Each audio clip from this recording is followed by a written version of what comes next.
देखिए new chapter, पहले हम बात कर लें। फर्स्ट टर्म का आपका एग्जाम हो गया है और फर्स्ट टर्म के बाद अब हम सेकेंड टर्म के अंदर कौन कौन से चैप्टर रह गए हैं और कैसे कैसे पढ़ने वाले हैं वो देखेंगे। अगर मैं फर्स्ट टर्म की बात करूं तो हमारे टीएस ग्रेवाल की अगर बात करें, अकाउंट्स की बात करें हम, तो टीएस ग्रेवाल के जो बुक है उसमें से 1 से लेके 13 चैप्टर जो थे वो आपका टर्म 1 में आ चुका है। फर्स्ट टर्म में कुछ बच्चों का 12 भी आया, कुछ बच्चों का हो सकता है कोई चैप्टर बीच में आया नहीं आया, लेकिन आइडियली देखा जाए तो 1 से लेके 13 चैप्टर उन्होंने पूछ लिया फर्स्ट टर्म के अंदर, पेपर भी हो गया। अब सेकेंड टर्म में चैप्टर 14 से स्टार्ट होगा, तो चैप्टर नंबर जो आपका 14 है वो है that is trial balance. Trial balance, और जो ट्रायल बैलेंस चैप्टर है ये बहुत ही सिंपल चैप्टर है, इसमें एक दिन से ज्यादा लगना ही नहीं है इस चैप्टर के अंदर अगर हम करते हैं तो। हमारा जो मेन स्टार्ट होता है पढ़ने वाला चैप्टर, चैप्टर 15 से, दैट इज चैप्टर का नाम डेप्रीशिएशन। चैप्टर नंबर 15 के बाद 16 एक चैप्टर थ्योरी का है, that is provision and reserve. एक चैप्टर नंबर आपका 17 है, that is rectification of error. Chapter number आपका 18 है, दैट इज फाइनल अकाउंट। और चैप्टर नंबर 19 है फाइनल अकाउंट, और इसके अंदर बस फर्क ये है इसमें एडजस्टमेंट है और वो ऊपर वाला विदाउट एडजस्टमेंट है। लास्ट चैप्टर नंबर 20 है, दैट इज सिंगल एंट्री, जिसको इनकम्प्लीटेड रिकॉर्ड भी बोलते हैं। ये हमारे सेकेंड टर्म्स के अंदर देखा जाए जो बच गए चैप्टर, सेकेंड टर्म में तो आएंगे ही आएंगे ये, लेकिन सेकेंड टर्म में जो बच गए चैप्टर, इसमें से आपका एक चैप्टर सिर्फ और सिर्फ थ्योरी का है। ये चैप्टर आपका थ्योरी का है पूरा, इसमें प्रैक्टिकल है ही नहीं, पूरा किसका है, थ्योरी का है। बाकी जितने भी चैप्टर आप देख रहे हो सभी चैप्टर आपके न्यूमेरिकल प्रैक्टिकल जिसे बोल लो, न्यूमेरिकल टाइप के सारे चैप्टर हैं जितने भी है, चाहे रेक्टिफिकेशन हो, फाइनल अकाउंट हो, या फिर सिंगल एंट्री हो, डेप्रीशिएशन हो, ये सारा। यानी सेकेंड टर्म फर्स्ट टर्म आपका थ्योरी और प्रैक्टिकल लगभग इक्वल रहता है। आपने पेपर दिया, पेपर में भी देखा होगा कुछ पार्ट थ्योरी के बिल्कुल सीधे सीधे ही पूछे गए, लेकिन सेकेंड टर्म जब होता है तो आपके एग्जाम में कितने आएंगे, 1 से लेके और ये पूरे के पूरे 20 चैप्टर तक आपके एग्जाम में पूछे जाएंगे। पहले एक चैप्टर कंप्यूटर हुआ करता था, वो हटा दिया है सिलेबस से, 1 से लेके 20 पूछा जाएगा। और अब आपका पेपर जो 80 का आएगा उसका सिस्टमेटिक अगर मैं बताऊं कि कितने कितने का होगा, तो 40 मार्क्स का आपका लगभग थ्योरी, और आपका 40 मैंने ज़्यादा बता दिया, 30 मार्क्स का थ्योरी और 50 मार्क्स का आपका न्यूमेरिकल यानी प्रैक्टिकल रहेगा। यानी अब जो पेपर बनेगा उसमें प्रैक्टिकल का ज़्यादा से ज़्यादा रहने वाला है, अब जो बनेगा उसमें प्रैक्टिकल ज़्यादा रहेगा, ठीक है ना। तो हम इसके अंदर चैप्टर को सीक्वेंस में ही लेके चलेंगे। हम डेप्रीशिएशन चैप्टर पढ़ेंगे पहले, और डेप्रीशिएशन चैप्टर हमारे एग्जाम के अंदर लगभग 10 नंबर तक का 10 मार्क्स का क्वेश्चन आएगा। अब 10 मार्क्स का चैप्टर है ये, इसमें से एमसीक्यू बनेंगे आपके 2 क्वेश्चन और न्यूमेरिकल बनेगा आपका, और कुछ 1-2 पॉइंट्स और इधर उधर से हो गए, मतलब एक 6 नंबर का पूरा क्वेश्चन आने वाला है इसमें से, और 4 नंबर के आपके एमसीक्यू हो गए, या एक आध थ्योरी बन जाता है पॉइंट, वो मैं बता दूंगा, वो आ सकता है। तो हमारा अब स्टार्ट करते हैं कौन सा, चैप्टर 15, दैट इज हमारा डेप्रीशिएशन पूरा चैप्टर है। अभी से पहले आपने कहीं कहीं छोटे छोटे वर्ड देखे होंगे, sir depreciation is a expense, ये एक्सपेंस होता है, लेकिन डेप्रीशिएशन क्या है हमारा, सबसे पहले इसको समझना पड़ेगा कि भैया डेप्रीशिएशन होता क्या है, किस एसेट्स पे लगता है। ये हमारा एक पुराना नाम है, जो डेप्रीशिएशन नाम है ना, ये पुराना है नाम। आप आगे जब पढ़ोगे, आगे जस्ट कॉलेज के अंदर जब जाओगे तो वहां पे भी ये चैप्टर पढ़ना पड़ेगा आपको, डेप्रीशिएशन, और वहां पे इसका क्वेश्चन तो 18 नंबर का पूछा जाता है, एक क्वेश्चन 18 मार्क्स का आता है उसमें। तो वहां पे इस चैप्टर का नाम बदल के रख दिया गया है, that is property plant and equipment. इस चैप्टर का नाम है प्रॉपर्टी प्लांट एंड इक्विपमेंट। तो अगर आपके 11th क्लास में भी कई बार पूछ लिया जा सकता है कि प्रॉपर्टी प्लांट एंड इक्विपमेंट जो ये है, ये कौन से अकाउंटिंग स्टैंडर्ड के हिसाब से आप कर रहे हो, इसका जवाब है अकाउंटिंग स्टैंडर्ड 10 के हिसाब से। पहले जो डेप्रीशिएशन का था ना, वो चलता था अकाउंटिंग स्टैंडर्ड 6, अब 6 को खत्म ही कर दिया, बंद कर दिया। उसकी जगह पे नया अकाउंटिंग स्टैंडर्ड लेके आए जिसका नाम नंबर क्या है, अकाउंटिंग स्टैंडर्ड 10, और इसका नाम है प्रॉपर्टी प्लांट एंड इक्विपमेंट, जिसके अंदर डेप्रीशिएशन को कैसे करना चाहिए, कैसे लगाना चाहिए, क्या रूल होना चाहिए, वो सब बातें लिखी हुई है।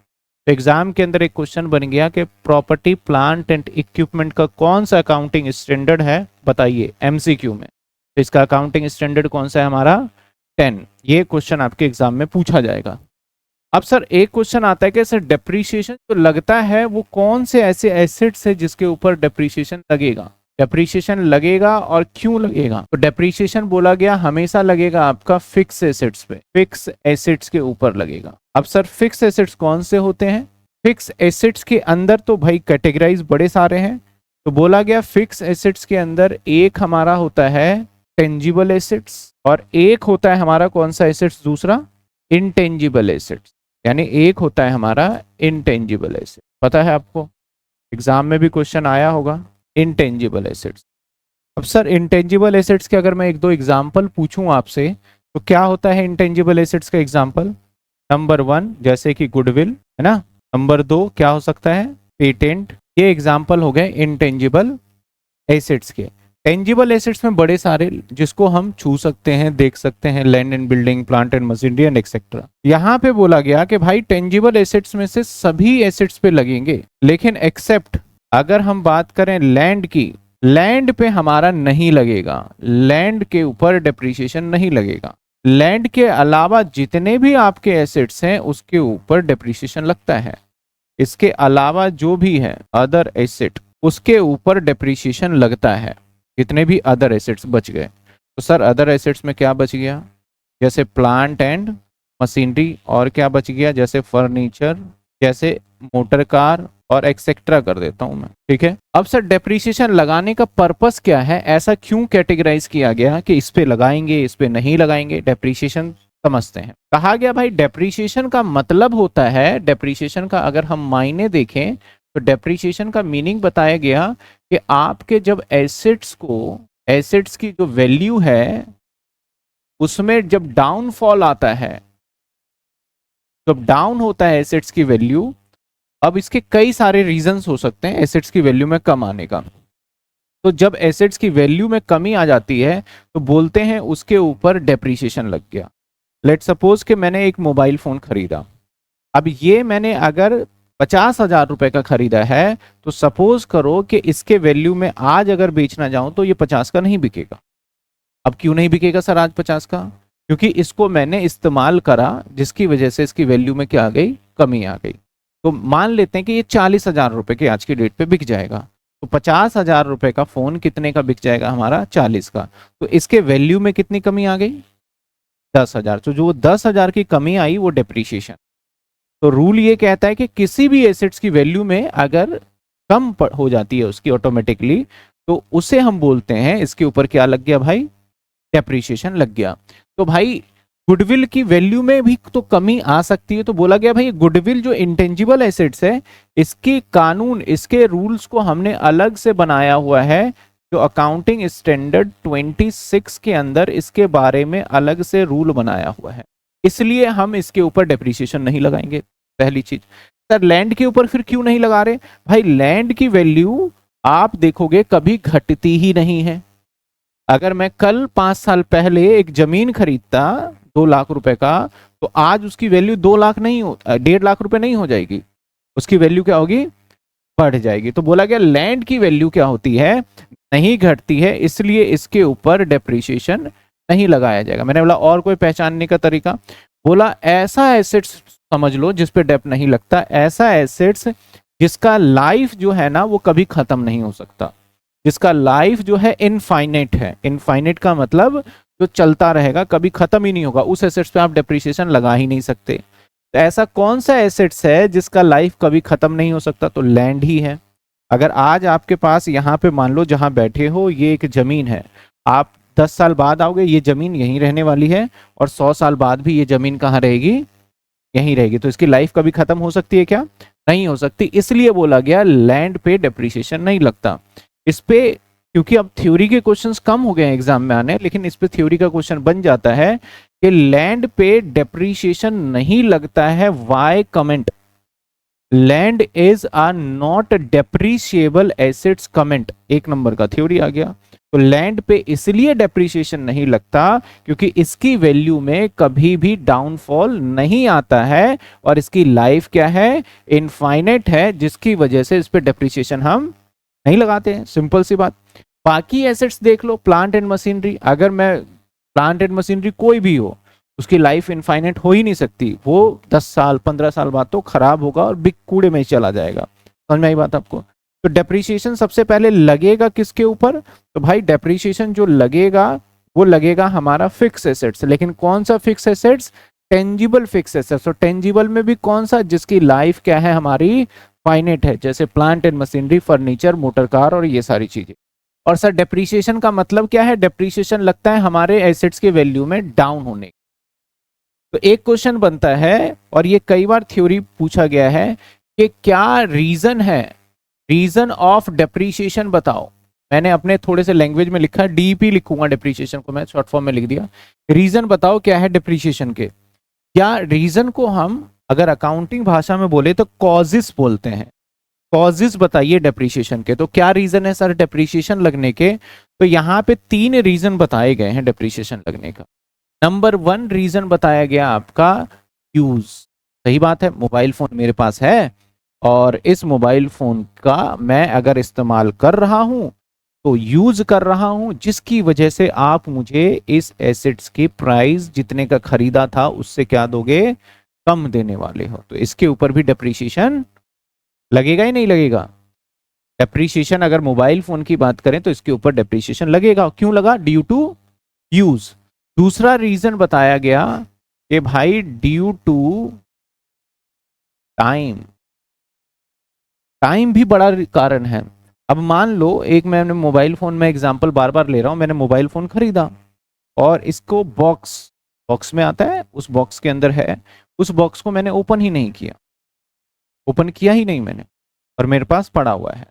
और 6 महीने बाद, साल 1 साल के बाद मैं ये फोन अगर आपको बेचूं तो क्या आप जितने का मैंने खरीदा उतने का खरीदोगे? अब तो भाई मैंने यूज भी नहीं किया, तब भी आप उतने का नहीं खरीदोगे। बोलोगे सर इसके अंदर एंड्रॉयड पुराना हो गया है, अब जो है एंड्रॉयड क्या हो चुका है, नए एंड्रॉयड्स आ चुके हैं, तो बड़े सारी चीजें यहाँ आपके सामने होंगे बताने लायक, तो फिर भी मेरी वैल्यू इसकी क्या हो गई, कम। तो क्यों कम हुआ? ड्यू टू टाइम की वजह से, due to time.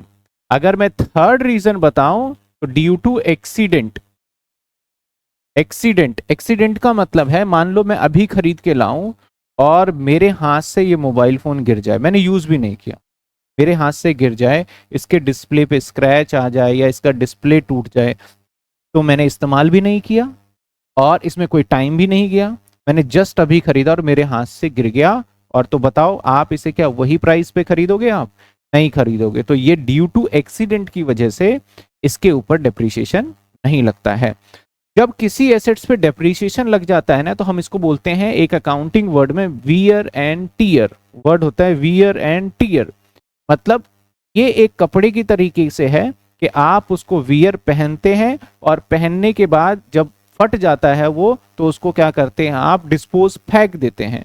Same assets भी है, जब आप उसको इस्तेमाल करते हैं, इसे इस्तेमाल करने के बाद एक दिन वो खराब हो जाएगा और उसको आप क्या करेंगे, डिस्पोज कर देंगे। तो ये 3 रीजन है जिसको क्या कहा गया, डेप्रिसिएशन के क्या रीजन है ये 3। इस पे थ्योरी आपके एग्जाम में आता है, आपके बुक के अंदर भी गिवन है ये तीनों पॉइंट। तो अगर मैं आपको बुक के अंदर अगर दिखाऊं कि ये तीनों थ्योरी, तो इसमें से एक ही थ्योरी बनता है जो मैंने अभी बताया। क्या कॉजेस हैं हमारे डेप्रिसिएशन लगने के? दूसरा कोई कारण ही नहीं है भाई डेप्रिसिएशन लगने का, जो कॉजेस है वो मैंने अभी आपको बताया। डेप्रिसिएशन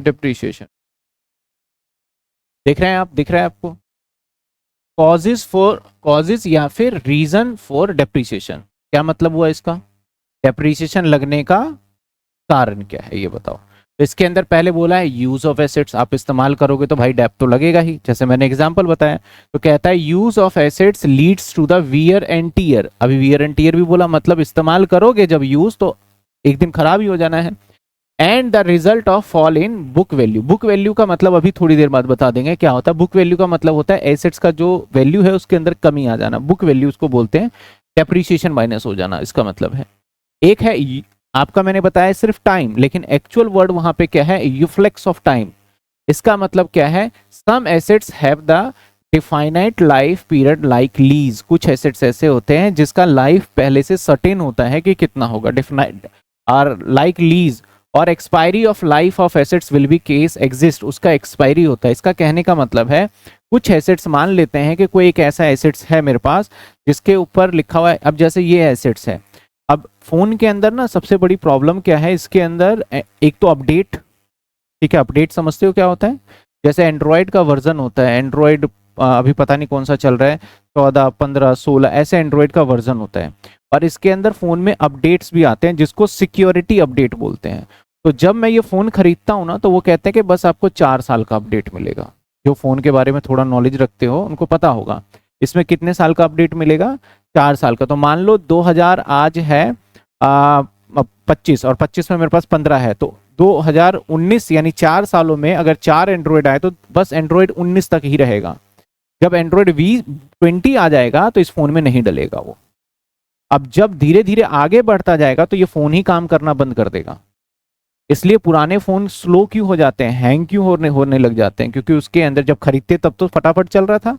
ऐसा क्या हुआ जो स्लो हो गया, क्योंकि कंपनी वाले बहुत चालाक है, वो क्या करते हैं इसके अंदर अपडेट डाल देते हैं, जिससे क्या सिर्फ वही डिवाइस में वो अपडेट काम करता है जो एकदम लेटेस्ट बनाया हुआ है उन्होंने, जो हार्डवेयर लेटेस्ट में बनाया हुआ है, और वो पुराने डिवाइस में भी अपडेट दे देते हैं, तो पुराने डिवाइस उस अपडेट को नहीं कर पाता वर्क, जिसकी वजह से स्लो हो जाता है। तो आपने देखा होगा, अगर मैं बात करूं तो पहले ना फोन के अंदर रैम जो आया करता था वो बड़ा ही कम रैम आया करता था, 1 GB 512 MB, फिर धीरे धीरे 2 GB रैम हुआ, फिर 4 GB रैम हुआ, क्योंकि उसने अपडेट ऐसे हैवी दिए कि जो इसका रैम होता है वो उसको प्रोसेस ही नहीं कर पा रहा।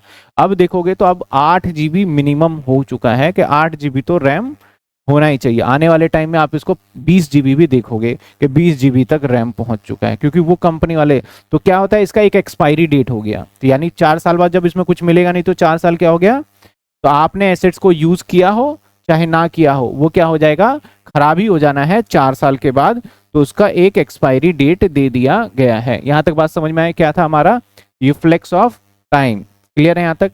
इसके बाद अगर बात करें तो एब्सोलेंस या फिर एक्सीडेंट। एब्सोलेंस का मतलब है it means assets become absolute due to product better quality being available if better machine comes. मैं वैसे समझा देता हूं, कई बार ऐसा होता है कि हम अपने अपडेट कर देते हैं अपने डिवाइस को, चल भी रहा होता है तब भी अपडेट कर देते हैं। जैसे फॉर एग्जांपल कि आपने एक टीवी खरीदा हुआ है और वो टीवी था पहले वाला CTR टीवी, डब्बे वाला टीवी होता था ना जो पूरा होता था, उसमें भी पिक्चर को सब कुछ आ रहा है, लेकिन आपने देखा यार नए मॉडल आ गए, नए टेक्नोलॉजी आ गए, 4K टीवी आ चुकी है, तो हम उसको करेंगे क्या, अपडेट।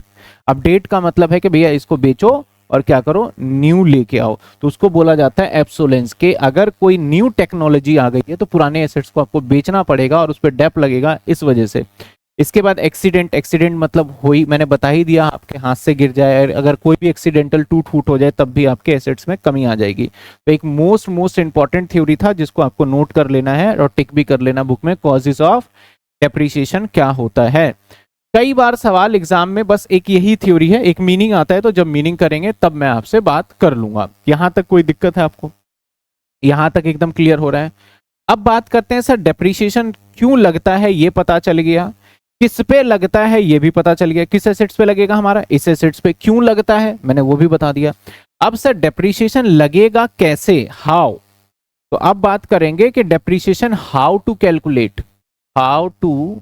वैसे तो डेप्रिसिएशन में काफी सारे मेथड्स होते हैं, जैसे कि 8-10 मेथड हैं, लेकिन सबसे पॉपुलर हमारे 2 ही मेथड्स हैं और वही 2 मेथड्स हमें पढ़ने होते हैं। सबसे पॉपुलर कितने मेथड्स हैं, 2 हैं, और वही 2 हमें क्या करने हैं, पढ़ने भी हैं। तो सर कौन कौन से मेथड्स हैं हमें जो कि पढ़ना है। एक मेथड है हमारा, अगर मैं 2 मेथड्स की बात करूं, एक मेथड है हमारा that is straight line method. Straight line एक ही वर्ड में लिखते हैं, लाइन मेथड, और इसको शॉर्ट फॉर्म में पहले पहले अल्फाबेटिकल ले लेते हैं, SL और M। तो ये बहुत पॉपुलर है इस नाम से, किस नाम से, SLM के नाम से। तो एक मेथड है हमारा स्ट्रेट लाइन मेथड, और एक मेथड है हमारा रिटर्न डाउन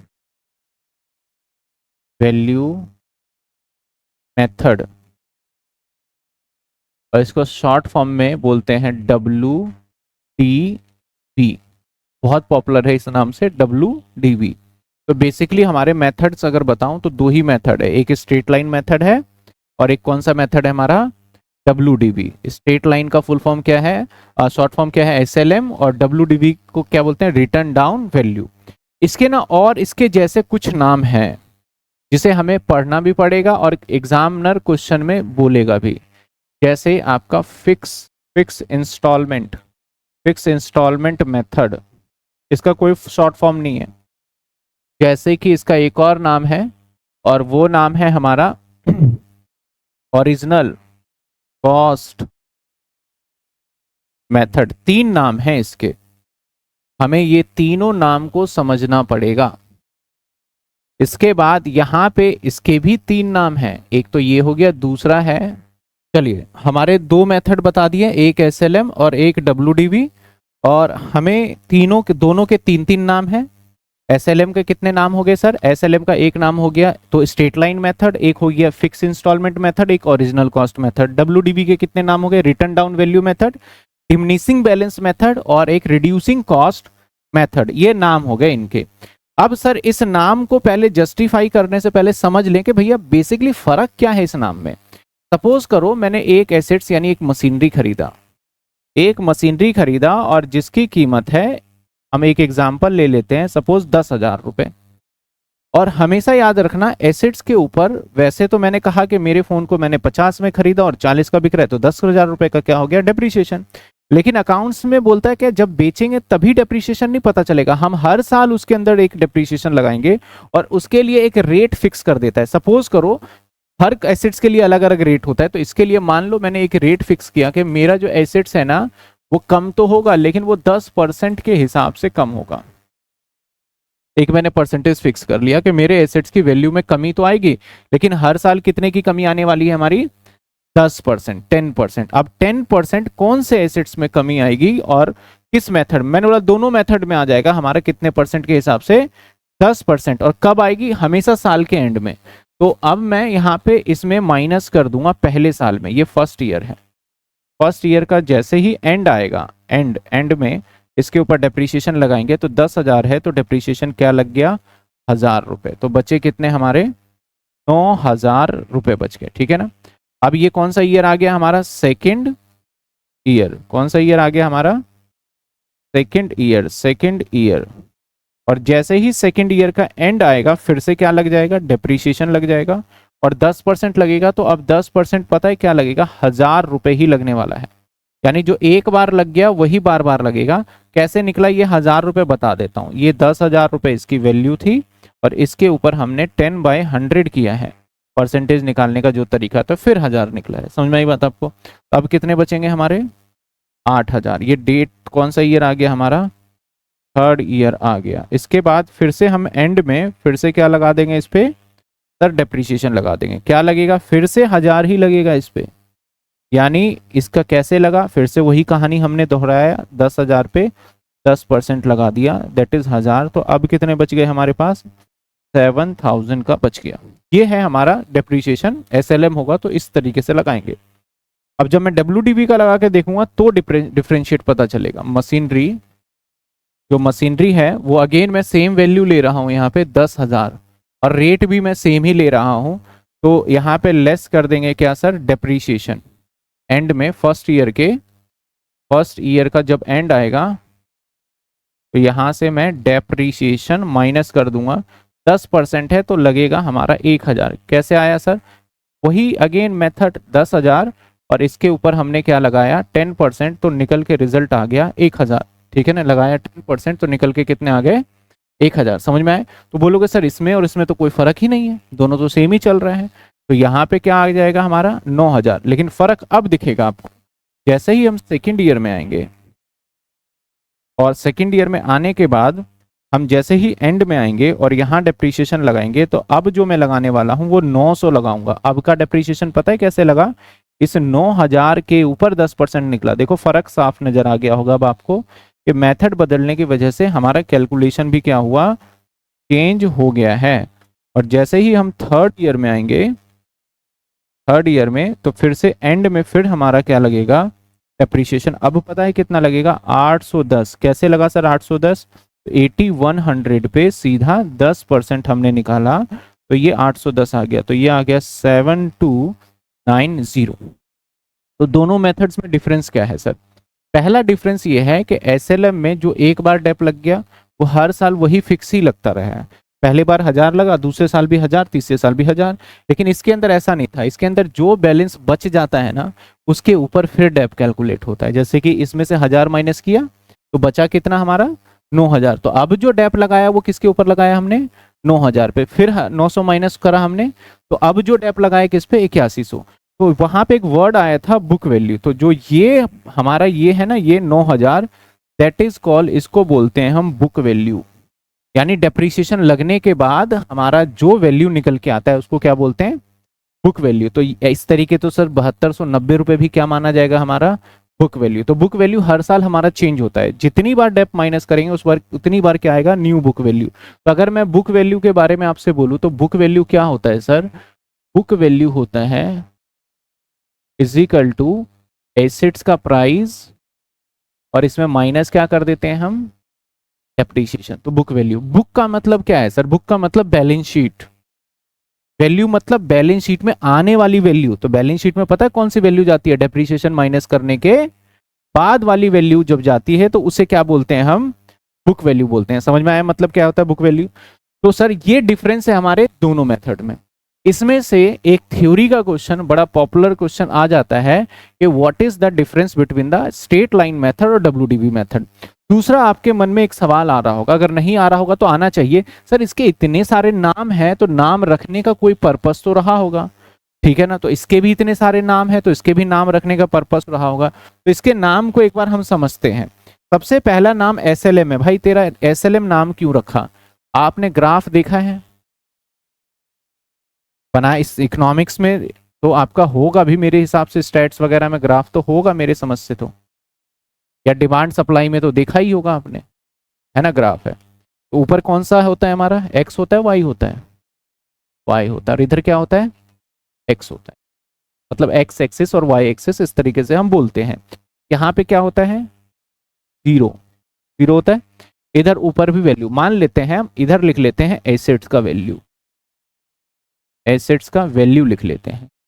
तो यहाँ पे एसेट्स का वैल्यू और इस साइड में हम लिख लेते हैं डेप्रीशिएशन, ठीक है ना? तो एसेट्स की वैल्यू कितनी थी हमारी, 0 ईयर में भी देखा जाए तो हमारी एसेट्स की वैल्यू 10,000 है, और फर्स्ट ईयर में देखा जाए तो एसेट्स की वैल्यू 9,000 है, सेकेंड ईयर में देखा जाए तो एसेट्स की वैल्यू 8,000 है, थर्ड ईयर में देखा जाए तो एसेट्स की वैल्यू 7,000 है।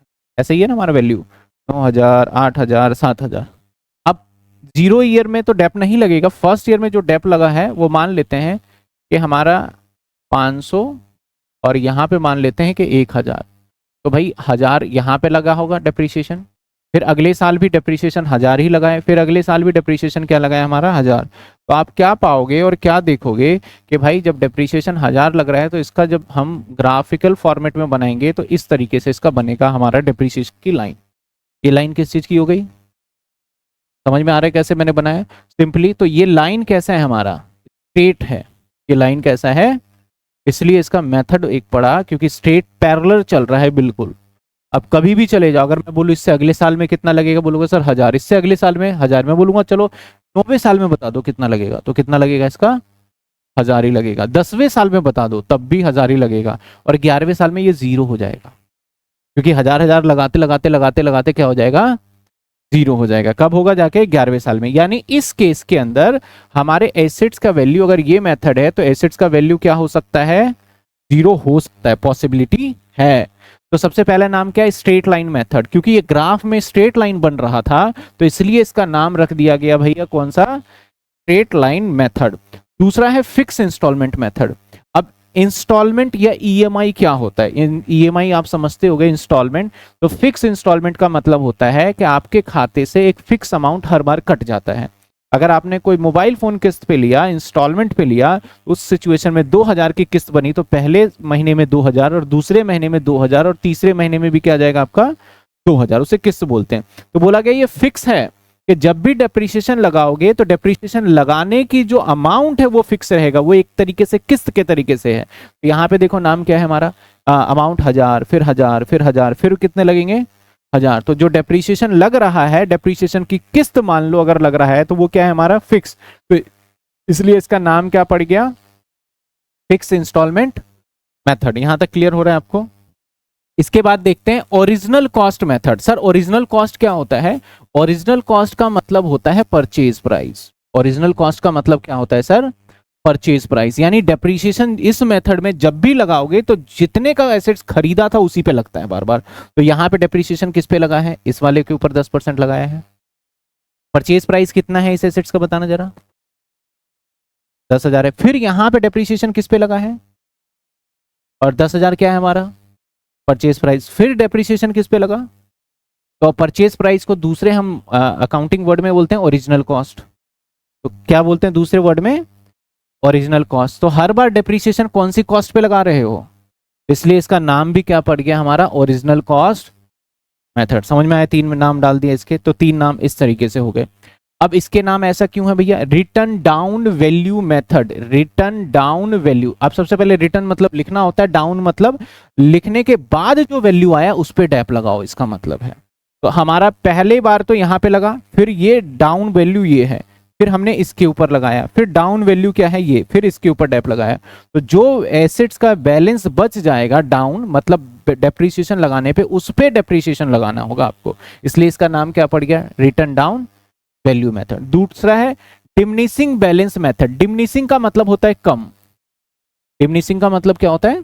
तो जब डेप्रिसिएशन की वैल्यू को देखोगे तो हर साल कम होता जाएगा। पहले कितना था 1000, फिर कितना हुआ, फिर कितना हुआ, और अगली बार 729 रुपए होने वाला है। तो हर बार डेप्रिसिएशन क्या हो रहा है? घटता जा रहा है। तो डेप्रिसिएशन की वैल्यू में क्या आती जा रही है?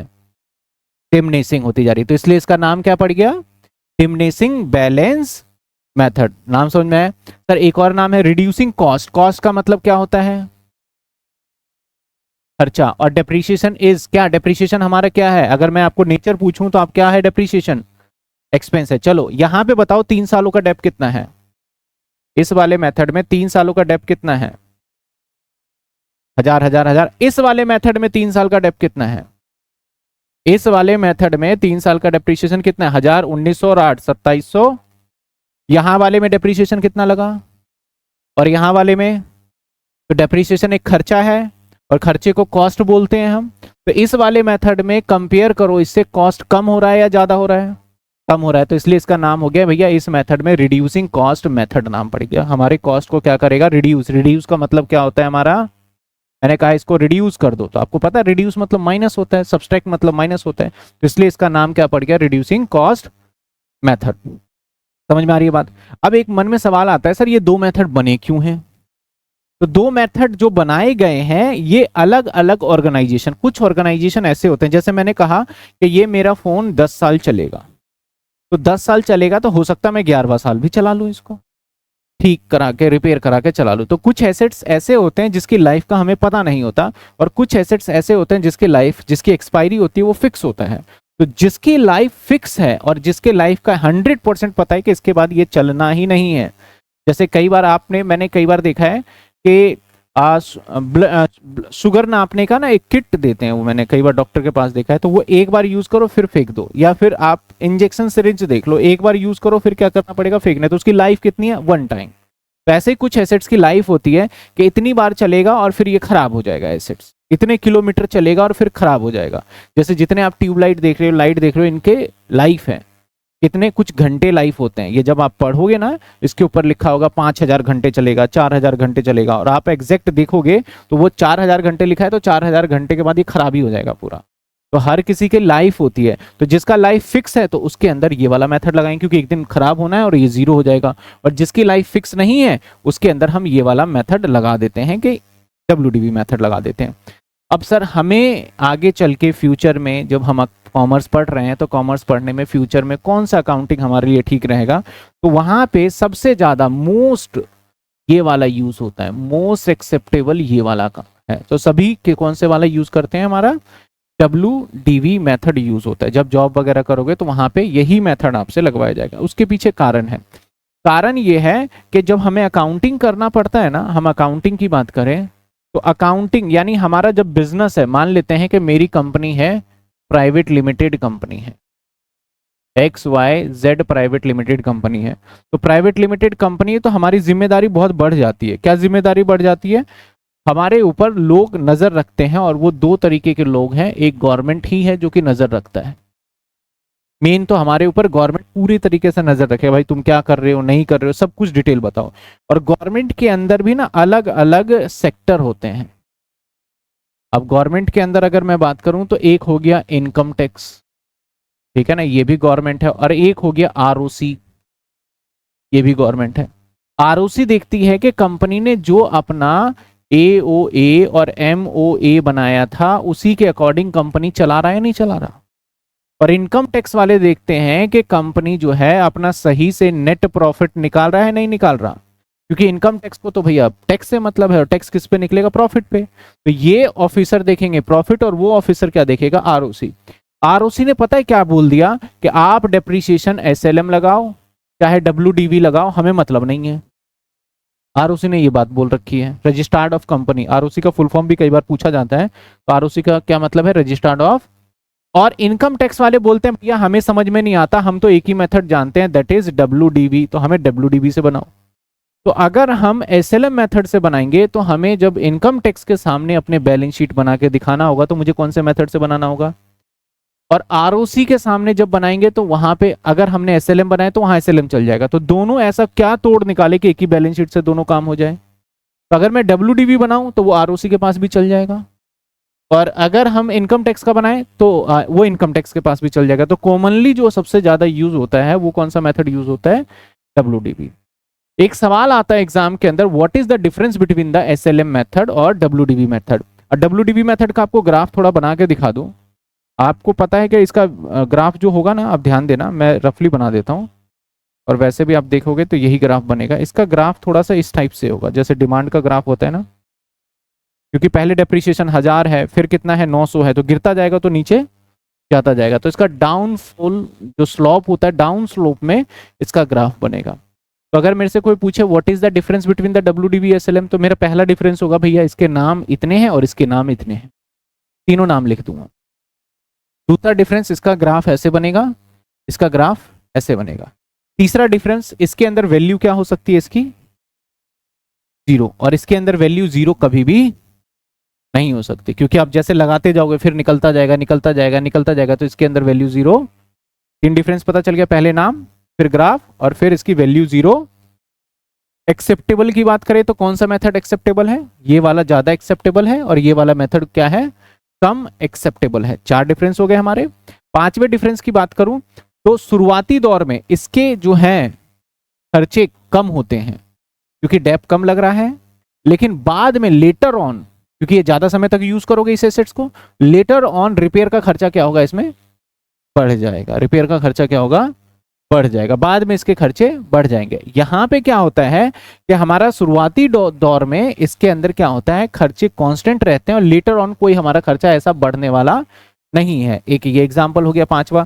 छठा, आप ये बोल सकते हो कि भाई इसके अंदर अगर देखा जाए तो कॉस्ट खर्चा इस वाले मेथड में खर्चा ज्यादा आएगा, 3000 आ रहा है, और इस वाले मेथड में खर्चा क्या आएगा हमारा, कम आएगा, क्योंकि टोटल डेप आपके सामने है। तो ये 3-4 कोई डिफरेंसेस है, 5 डिफरेंसेस 4 डिफरेंसेस एग्जाम में लिख दोगे, आपके पूरे मार्क्स मिल जाएंगे। आपको किताब में भी डेप्रिसिएशन का डिफरेंस देखने को मिल जाएगा। अगर मैं बात करूं डिफरेंसेस की, तो डिफरेंस देखते हैं कहाँ है, डिफरेंस डिफरेंस डिफरेंस डिफरेंस मिल गया तो ठीक, नहीं तो फिर बाद में देख लेंगे, होगा जरूर, नहीं है जहाँ WDV स्टार्ट होता है कहीं ना कहीं, ये रहा, मिल गया ना, बाद में डाला हुआ है, वैसे पहले डालना चाहिए था।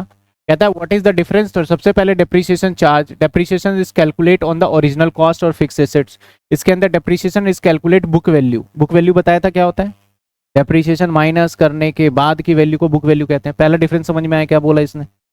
दूसरा कहता है amount of depreciation, the amount of depreciation remain same all year, मतलब समझ में आया, हर साल क्या रहेगा, सेम। और यहाँ पे हर साल ईयर आफ्टर क्या होता जाएगा, रिड्यूस होता जाएगा।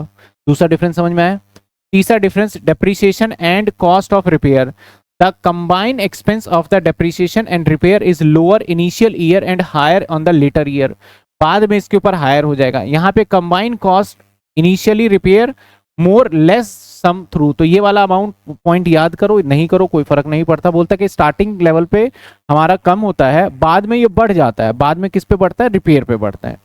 इसके बाद सूटेबिलिटी, भैया this method is more suitable for assets which get depreciation account expiry of working life, जिस एसेट्स की वर्किंग लाइफ पे एक्सपायरी है उसके ऊपर ज्यादा सुटेबल है। और ये वाला एसेट्स क्या होता है, जिसकी एक्सपायरी लाइफ ही नहीं है, जिसको रिपेयर करा के फिर से कर सकते हो, तो उसके ऊपर ये वाला मेथड लगेगा।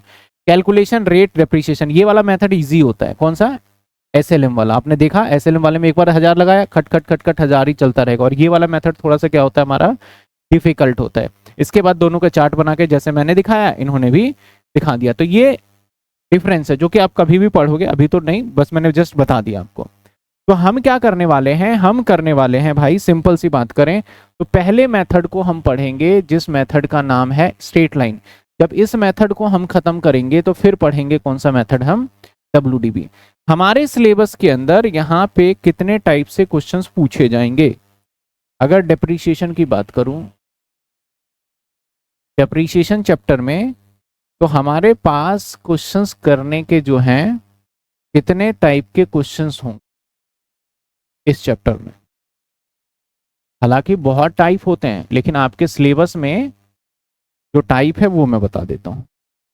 एक आएगा हमारा दैट इज SLM बेसिस पे क्वेश्चन। अब मेरे हिसाब से SLM आपको पता चल गया क्या है, स्ट्रेट लाइन मेथड।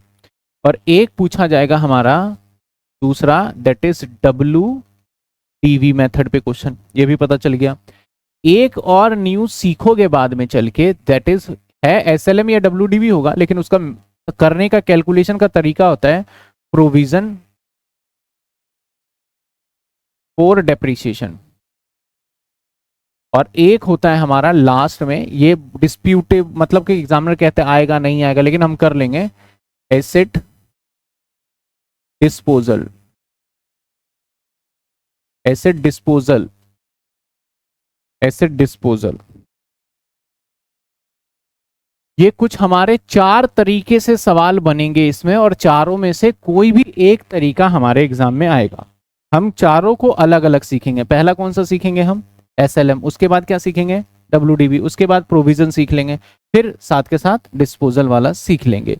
अब SLM की बात करें तो हम पहला मेथड स्टार्ट करने जा रहे हैं जिसका नाम है स्ट्रेट लाइन। आज स्टार्ट कर दें या अगली क्लास में स्टार्ट करें, अगली क्लास में करें, क्योंकि आज कुछ बच्चे एब्सेंट भी हैं। चलो थोड़ा सा बता देते हैं, क्या नाम है, स्ट्रेट लाइन। स्ट्रेट लाइन, और इसको शॉर्ट फॉर्म में SLM, ठीक है। अब यहां पे 2 टाइप के क्वेश्चन बनते हैं। एक, when rate of depreciation is not given. MCQ में इसमें से 110% क्वेश्चन आएगा, ध्यान रखना। और एक बनेगा when rate of depreciation is given, एक होगा rate of depreciation is given। 2 तरीके से सवाल में क्वेश्चन हो सकते हैं। अब रेट ऑफ डेप्रिसिएशन कैसे है, जैसे मैंने बोला 10,000 का मेरा मशीनरी है, ठीक है, और मैंने बताया 10% रेट है, ठीक है, 10%। मैंने बोला डेप क्या होगा पहले साल का, आप फट से निकाल दोगे 1000। अब मैंने बोला भैया मैं रेट नहीं बताऊंगा, आप बताओ डेप कितना होगा।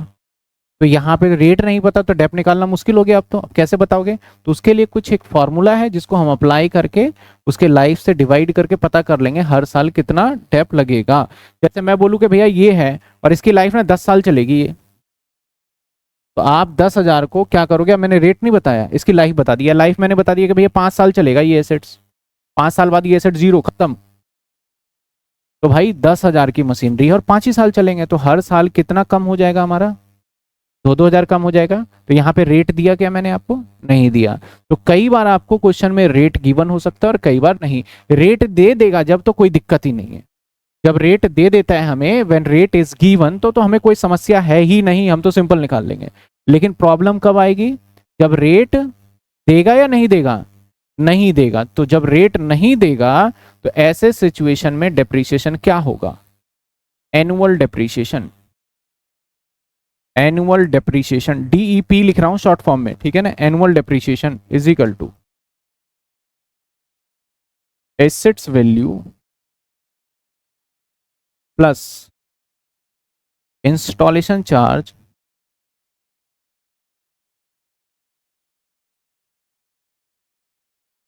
प्लस इरेक्शन चार्ज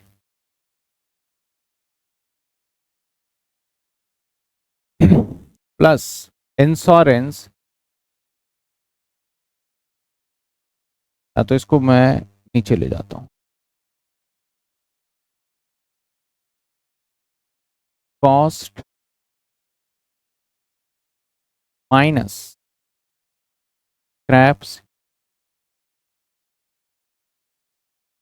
और डिवाइडेड बाय यूजफुल लाइफ, या एस्टिमेटेड यूजफुल लाइफ भी बोल सकते। अब समझते हैं सर कॉस्ट क्या होता है। Cost is equal to assets value plus installation charge plus erection plus insurance plus any other expense at the time. Purchase करते टाइम पे कोई भी इसके अलावा खर्चा करोगे तो वो किसका हिस्सा माना जाएगा? कॉस्ट का। मैंने क्या बोला, डेप्रिसिएशन कैसे आएगा? कॉस्ट में क्या माइनस कर दोगे आप? स्क्रैप वैल्यू, और फिर डिवाइड किससे कर दोगे? यूजफुल लाइफ से। तो कॉस्ट क्या होता है? एसेट्स की जो भी वैल्यू है। अगर कोई इंस्टॉलेशन लगा तो वो भी जोड़ देना।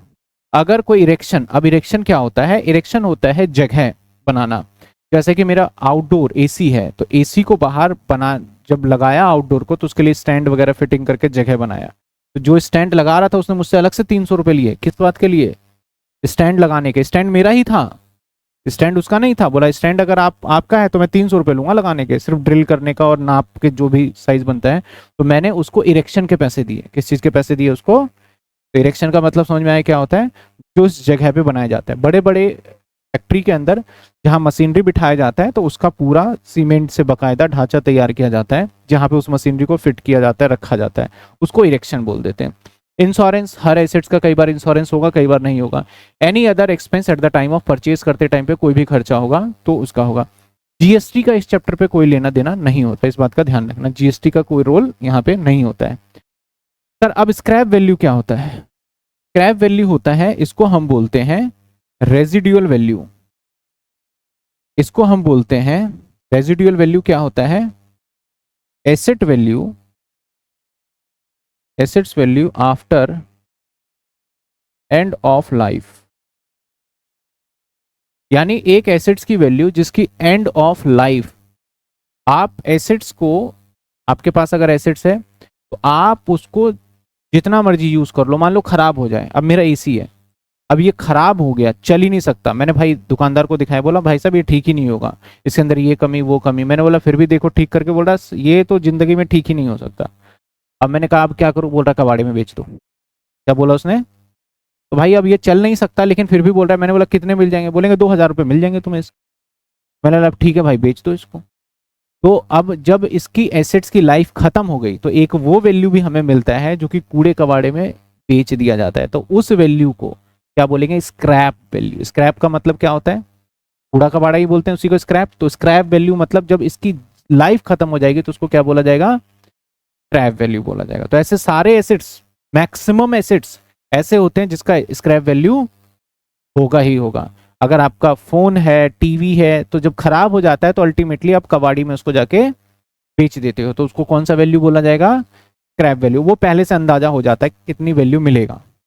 पहले से ही आपको पता होता है इसका स्क्रैप वैल्यू कितना मिलेगा, क्योंकि सपोज करो आपको पता है कि मेरे एसी के अंदर बिल्ट इन क्वालिटी क्या है, मान लो तांबे से बना हुआ है, तांबा चल रहा है मान लो 1000 रुपए किलो, और ये 2 किलो तांबा लगा हुआ है, तो बोल दो भाई 2000 रुपए तो लास्ट में मिल ही जाएगा। तो स्क्रैप वैल्यू क्या होता है, जिसको हम रेजिडुअल वैल्यू भी बोलते हैं, तो ये वो वैल्यू होता है जो कि assets value after end of life, किसके लाइफ, एसेट्स के लाइफ के एंड के बाद जो भी वैल्यू मिल जाए उसको क्या नाम देंगे, स्क्रैप वैल्यू बोलेंगे। यूजफुल लाइफ क्या होता है, ये एस्टिमेटेड लाइफ ऑफ एसेट्स, मतलब एक अंदाजा अनुमान लगाते हो कि ये 2 साल तो चली जाएगा, ये 1 साल तो चली जाएगा, 5 साल तो चली जाएगा, तो जो अंदाजा आप लगाते हो उसको कौन सी लाइफ बोलते हैं हम, यूजफुल लाइफ या फिर एस्टिमेटेड लाइफ बोला जाता है।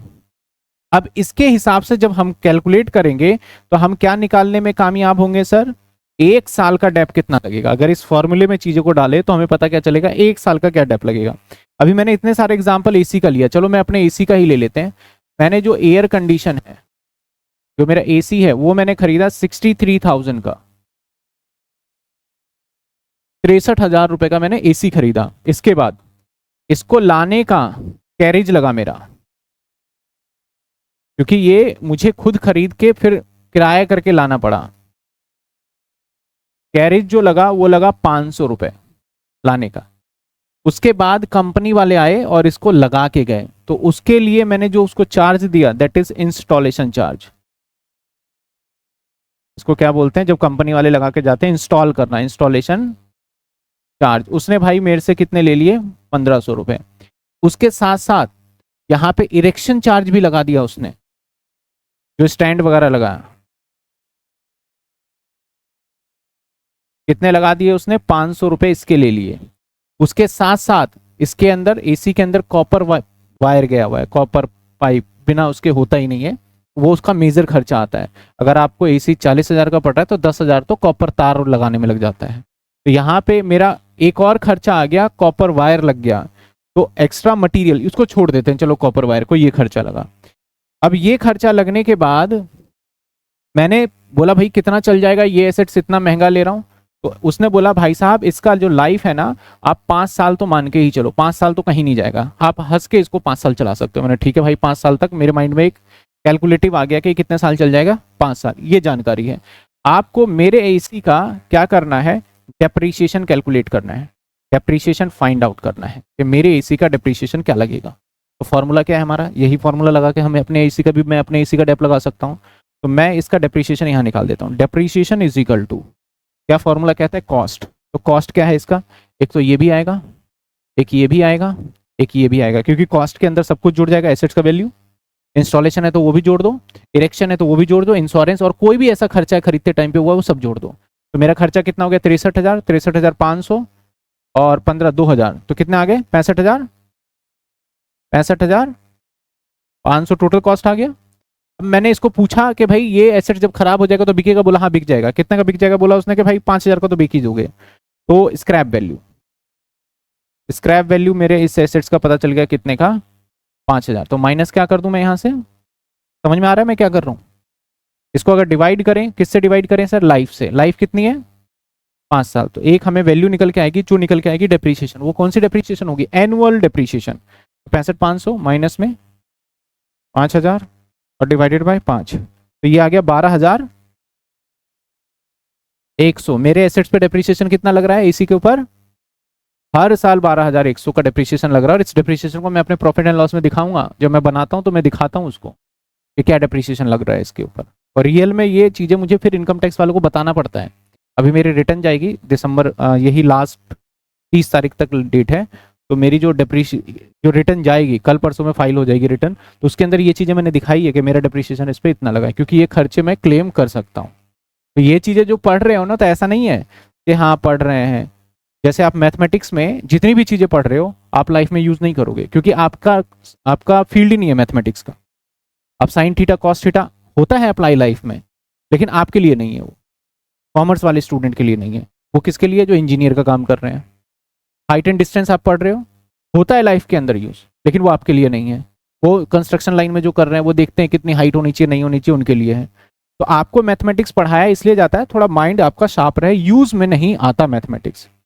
लेकिन जो ये पढ़ाया जा रहा है इसको आपको यूज ही करना है। कल के दिन कहीं भी अकाउंटिंग करोगे, किसी की बैलेंस शीट बनाओगे, किसी की प्रॉफिट एंड लॉस बनाओगे, कहीं चार्टेड अकाउंटेंट बनोगे, किसी का बैलेंस शीट को वेरीफाई करोगे, तो ये सब नॉलेज होगा तभी आप कर पाओगे। समझ में आई बात आपको? तो हम अगर रेट नहीं दे रखा तो ये लंबा चौड़ा फॉर्मूला मैंने लिखा, इस फॉर्मूले को अप्लाई कर करके हम क्या कर सकते हैं, डेप्रीशिएशन निकाल सकते हैं। समझ में आई बात आपको? चलिए एक क्वेश्चन आपको दिखाता हूँ आपकी किताब का ही, जो कि मैं होमवर्क में दे दूंगा, क्योंकि मैं इसे आज नहीं कल कराना चाह रहा था, लेकिन आपने बोला थोड़ा करा दो, तो मैंने थोड़ा ही कराया है। अगली क्लास के अंदर इसके कुछ क्वेश्चंस और कराएंगे। ये देखिए क्वेश्चन क्या है, इस क्वेश्चन को आप ट्राई करेंगे, वैसे मैं अगली क्लास में करा भी दूंगा। यहाँ पे बोलता है कैलकुलेट करो अमाउंट ऑफ डेप्रीशिएशन, ये वाला करेंगे। अभी रेट ऑफ डेप्रीशिएशन को क्रॉस लगा देते हैं, एक पॉइंट है जो कि लिख दूंगा। कहता है ग्री एंटरप्राइजेस है, एक परचेज करता है मशीनरी कितने का, 1,80,000 2024 में, उसके ऊपर 3,000 रुपए इनकम करता है, किस लिए?